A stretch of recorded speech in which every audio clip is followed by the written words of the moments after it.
Hey, John, have you seen my DigiPet? John?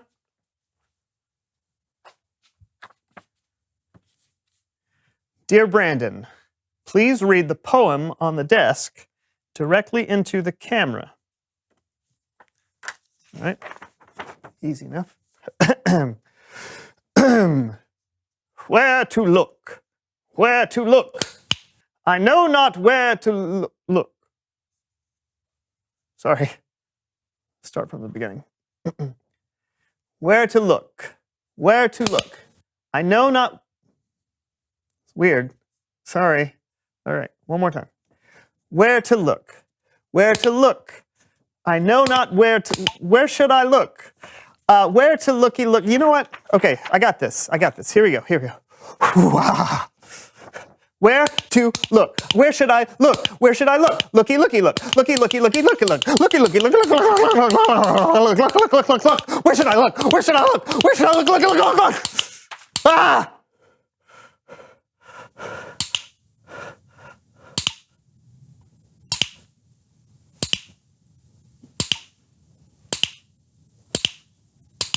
Looky, looky, looky, looky, looky, looky, look.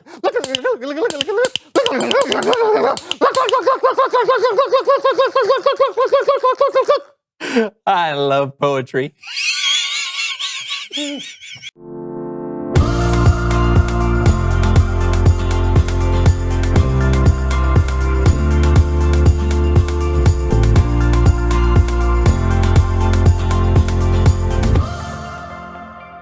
Dear God, Mom says we are adjusting to our new family. It isn't always easy. We went from being just me and Mom and Lee to me, Mom, Lee, DJ, Maria, and Frank, our new dad. And sometimes Naomi when she's not at school. Mornings are crazy. People trying to get to walk into school, and the worst, the bathroom. Frank just says, hurry up! Mom says the girls should all go first. DJ really didn't like that one. God, everyone always makes jokes about how I'm kind of geeky. And sometimes they even seem to forget I'm there. But I thought there was a better way. I put up a schedule. It allows 7.7 minutes for the guys and 12.5 minutes for the girls. If we all schedule our breakfast in staggered times, we can all get through our morning without a traffic jam. It's worked for 3 mornings. Dad says the only traffic he worries about now is on the way to work. Mom said I was doing the good work I was made to do. God, thanks for helping me see how I'm made in your image. Love, C.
I just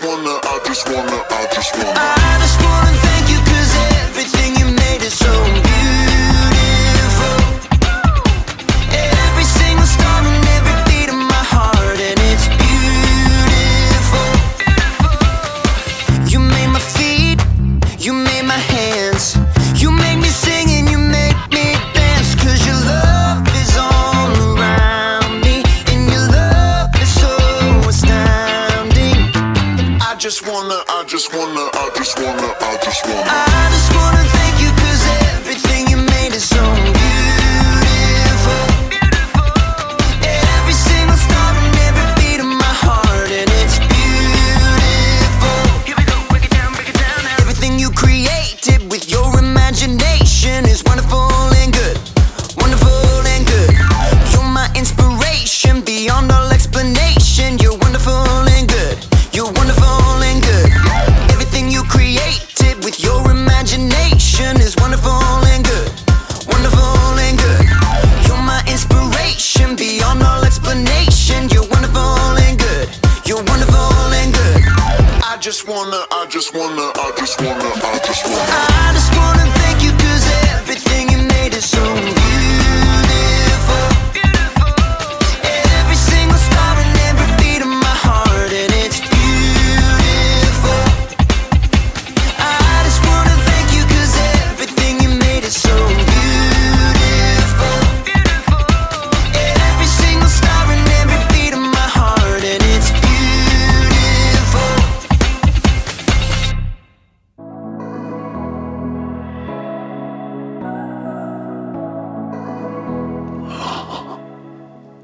Hey everybody, it's me, Jacob, and today I'm here to talk to you about creativity.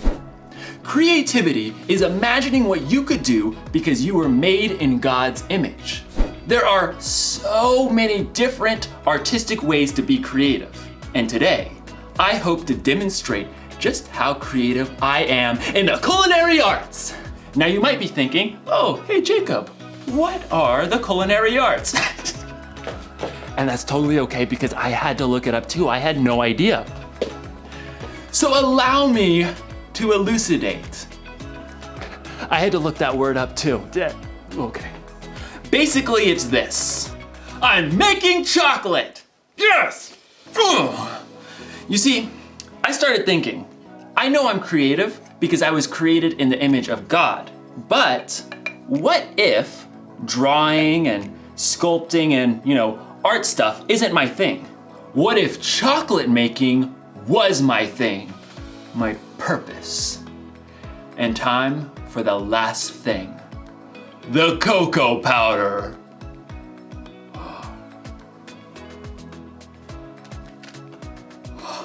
In my research, I learned that chocolate comes from a bean that grows from the cacao tree, which technically means that chocolate's a vegetable.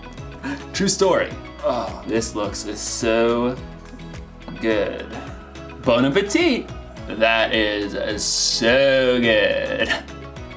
I think I've really discovered what my purpose is. Chocolatey goodness. It's like in today's story. God had a purpose for a woman named Esther, and you're going to find out if she discovered her purpose before it was too late. Time to check the old recipe book. Oh, let's see. Chill for 4 hours. Chill for 4 hours. No, I'm kidding, obviously. It means to put it in the freezer. Just, duh. I had to look it up. And I spent 2 hours in the freezer before I realized that it meant the chocolate and not me. So, see you soon.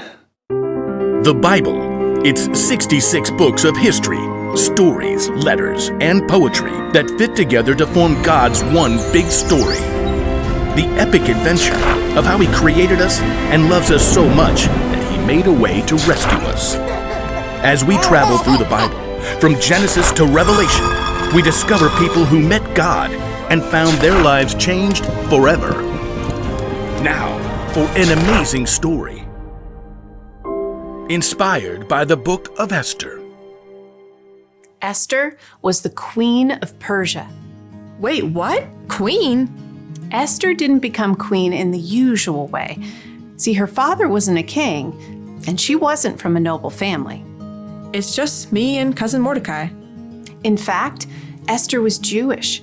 Many of God's people had been captured and brought to Babylon when their home, Judah, was conquered. Then Babylon was taken over by Persia. So Esther grew up in a land that wasn't her own. When Esther's parents died, her cousin Mordecai raised her as his very own daughter. Always remember what our scriptures say. Love the Lord your God with all your heart and with all your soul. Love him with all your strength. One day, a new king named Xerxes came to power in Persia. He was so impulsive that he actually fired his queen Vashti simply for refusing to show up at a wild party. She will never see me again. When Xerxes had finally calmed down, he had realized he now had no queen. I have no queen. He would have to find a new one. I must find a new one. So the king decided to hold a contest. He ordered his officials to gather the most beautiful young women in the land and put them through an entire year of beauty treatments. Esther was one of those girls chosen. Cousin Mordecai, what do I do? Don't tell anyone you're from a Jewish family. I have chosen my new queen. Drum roll. My new queen is Esther. Me? Assume the queenly royal crown. I might have to resize it. Just as Xerxes had so impulsively switched queens, he also promoted a royal official named Haman higher than all of the other nobles in the kingdom. Bow to me, you fools! Haman was delighted when all of the officials outside the palace bowed low before him. When he discovered that Mordecai refused to bow, he was enraged. You have to bow! Somebody make him bow! Haman was so angry. He made a plan to destroy not only Mordecai, but all the Jews in the land. He laid it out for the king. Your Majesty, these Jews live differently than everyone else. They don't obey your laws. Fiddlesticks! That's just wrong. Precisely. Give the order to destroy them. Consider it done. Xerxes agreed to the terrible decree. Messengers took the letter all over the kingdom. Hear ye, hear ye. On the 13th day of the 12th month, all Jews are to be killed. Hear ye, hear ye. When Mordecai and the other Jews discovered the horrible news, they dressed in rough clothing and wept bitterly. Mordecai sent a message to Esther in the palace, telling her what Haman had done. You must ask the king to save our people. Esther was devastated. She sent a response to her cousin. No one can come before the king unless he sends for them. If I do it, I'll die, unless he reaches out his gold scepter to me. Mordecai sent his answer right back. You may not escape, even though you're queen. Who knows? It's possible that you became queen for just a time like this. He's right. Here, tell this to Mordecai. Gather all the Jews. Don't eat anything for 3 days. I and my servants will fast too. Then I'll go to the king. Esther faced an impossible dilemma, but she took 3 days to prepare her heart and her mind. Bring my most beautiful royal robes. Heart racing, Esther entered the throne room. Across the long hall, she saw the king seated high on the throne. Breathless, she waited for him to see her. Please, please, please. The king looked up, his dark eyes locked on Esther's face. And then he smiled. He reached out his golden scepter. Thank God. What is it, Queen Esther? I'll give you anything, up to half my kingdom. Esther could have made her request right away, but she knew she would have a better chance if she made the king curious. King Xerxes, if it pleases you, come to a feast I prepared today. Oh, and bring Haman. Consider it done. Esther created an elaborate feast for the king and his number 2 official. Look at me, you peasants, invited to the queen's banquet. At the meal, King Xerxes once again tried to discover what Esther wanted. I'll give you anything, up to half my kingdom. Once again, Esther held her ground and waited for the perfect moment. I'd like you and Haman to come to another feast tomorrow. Then I'll answer your question. The king agreed, and Haman spent the whole evening bragging to all of his friends. You guys, the queen thinks I am the bomb. But the second feast was a different story. As before, Esther prepared an incredible meal. Both Haman and the king were quick to dig in. What do you want me to do for you? I'll give you up to half my kingdom. Esther took a deep breath. Something told her this was the right moment. Your Majesty, let me live. Please spare my people. We have been sold to be destroyed. Haman paled and choked on his fillet, but the king's face flushed red with rage. Who is the man who has dared to do such a thing? Esther turned her gaze on Haman. Haman is the one. In a panic, Haman threw himself at the queen. Totally didn't mean it. Please, please, please let me live. You dare attack the queen? Take him away. That very night, Haman was killed, and the king created a new order that would allow the Jews to be saved. We will celebrate this day with great joy. God had given Esther a surprising position in a foreign nation, and when the time was right, she would use all she had been given to save her people.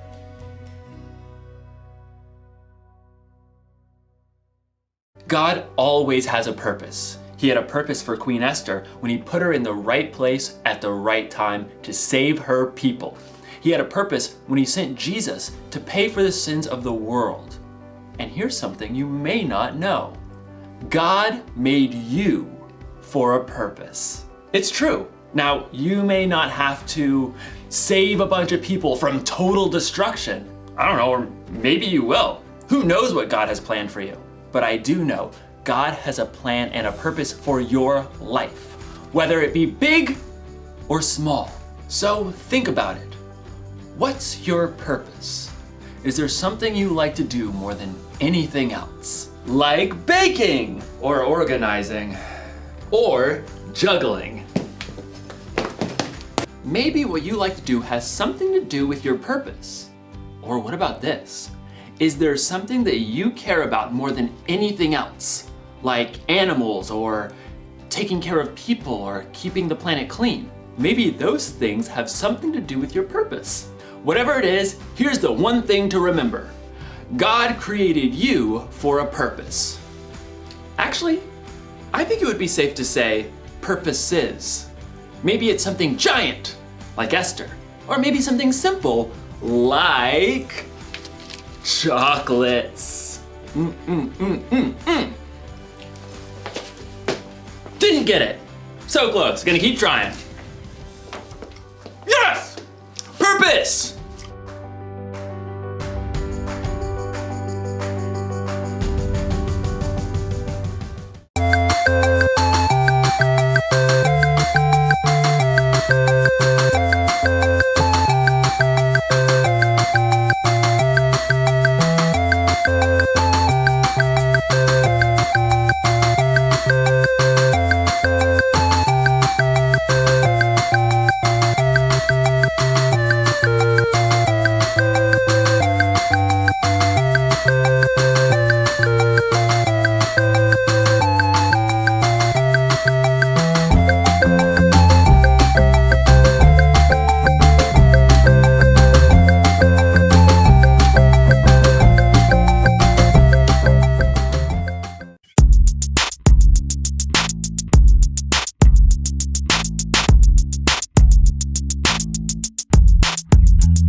Hello, everyone, and welcome to the So and So Show. I'm Brandon. And I'm John. What are we talking about today, John?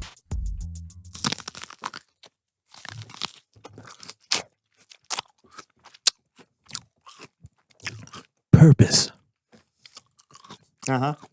Purpose. And my purpose today, Brandon, is to help you relax by providing soothing yet enjoyable sounds for you and your viewers to listen to.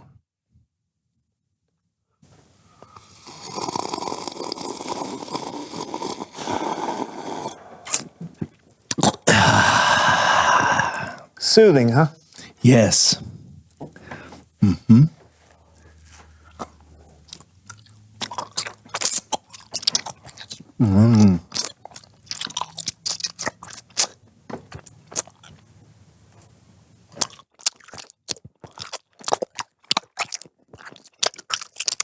Mm. Soothing. John. John. John! What? Can you stop? Can you take the microphone away from your face? Turn it off or something? Why? Just please do it. Fine. What's the problem? You're making a bunch of mouth noises into a microphone. Well, yes, Brandon. I am. It's called ASMR, which stands for Autonomous Sensory Meridian Response. It's all the rage on the World Wide Webs. Mouth noises? Yeah. You got a problem with mouth noises? Everyone has a problem with mouth noises. They're gross. Well, Brandon, you're really not going to like the game I had planned. Why? It's called What's John Eating? No!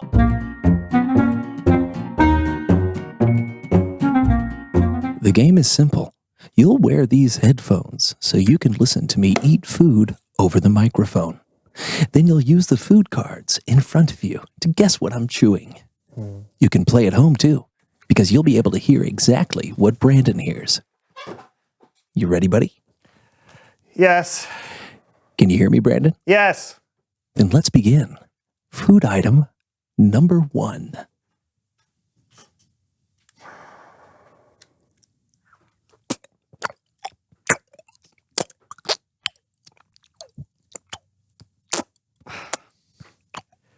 I don't know, a hard-boiled egg? You are incorrect. It's chocolate pudding. Food item number 2. Okay.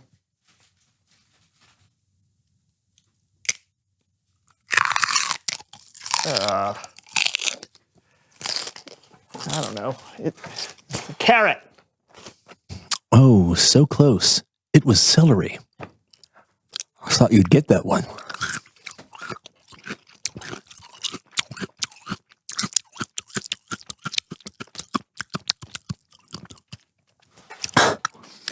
I'm sorry, it was stringy.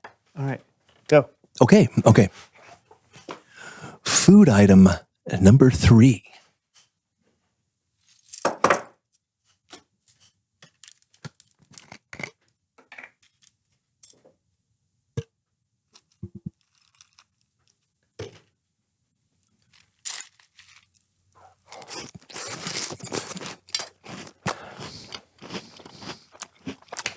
I don't know, chocolate pudding.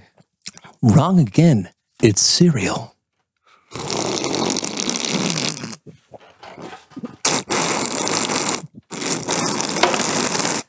It's Bible story time with Kellen.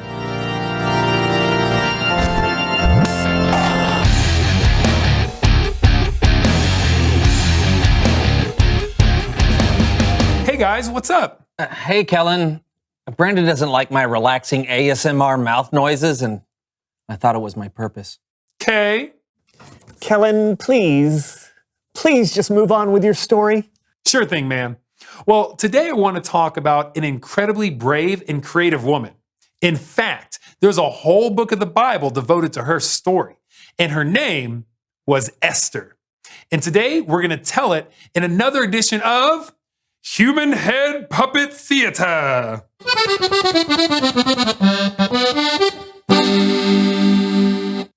Esther's people, the Jews, were living in the country of Persia because the Jewish nation had been conquered in battle. The king of Persia was a guy named... I can say my own name, thank you. Sorry, my bad. Yes, you're bad. I am Xerxes, king of Persia. You may continue. Thanks. King Xerxes was looking for a wife, and after searching for the most beautiful woman in the kingdom, he chose, you guessed it, Esther. Ladies and gentlemen, give it up for Esther! Hello! I am Esther, the new queen. A so-and-so show player. Oh, man. Don't be rude. Okay. You may continue. Now, King Xerxes had an official who he placed in a very important position. That man was Haman. Did you hear that, world? I'm Haman, and I'm important. But Haman was not a nice guy.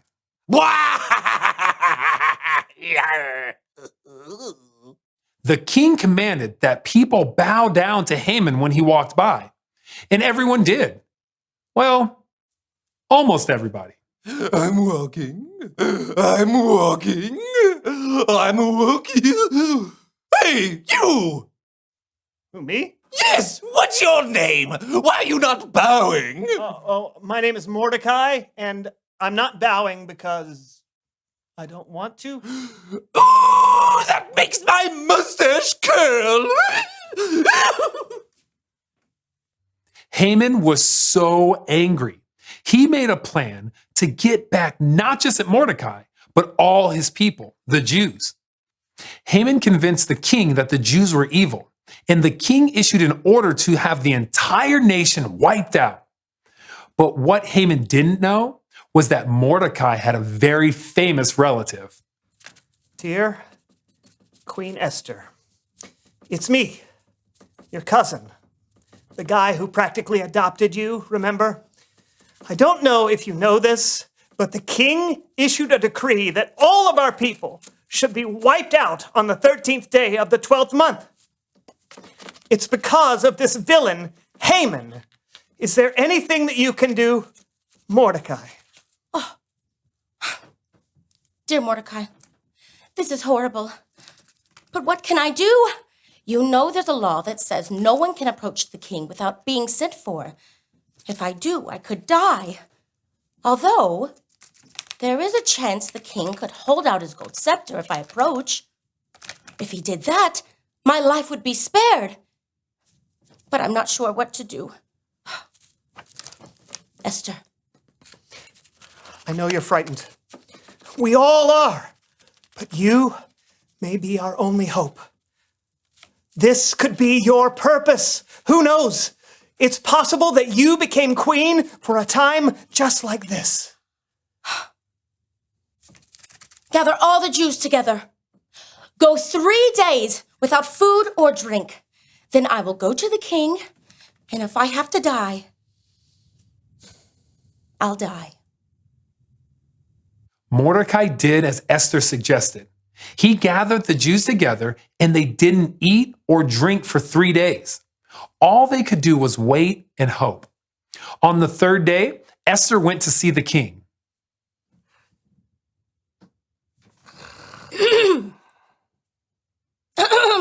King Xerxes? What? Esther?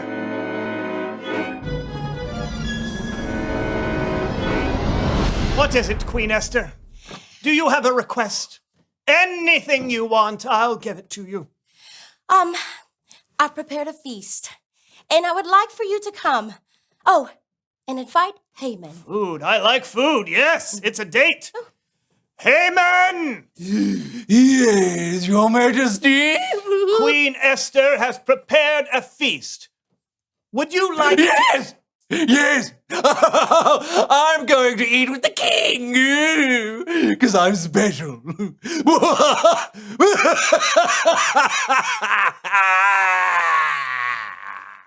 The feast happened just as Esther had planned.